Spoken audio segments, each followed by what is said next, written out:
خبر شامل کرتے ہیں جنگ سے ہمارے C1 نیوز کے ڈسٹرکٹ رپورٹر ملک بلال سے۔ دربار حضرت بابا میاں رجب علی سیال رحمۃ اللہ علیہ میں سالانہ عرس اور میلہ منعقد کیا گیا۔ محلہ فاروق آباد نزد زرعی کھجور فارم نیا شہر جنگ، جس میں بچے بڑے بوڑھے لطف اندوز ہوئے۔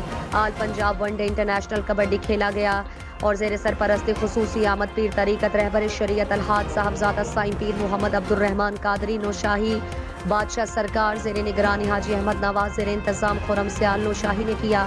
اناؤنسر حاجی وارث علی حیدری، جس میں میچ دیکھنے کے لیے کافی رش تھا، دور دراز سے لوگ آئے ہوئے تھے۔ جنگ میلے میں جنگ کے نامور سیاسی اور سماجی شخصیات نے شرکت کی، جس میں مہر محمد حکیم رب نواز، مہر امتیاز ٹھیکیدار، مہر غلام مصطفیٰ پنجاب پولیس، مہر محمد اکرم سیال، مہر سجاد پتھورانا سیال پراپرٹی ڈیلر، جیتنے والی ٹیم نام ورلڈ پلیئر ملک امجد ماچھی، ملک ضلع ماچھی فرحت بھٹی، شکیل جٹ۔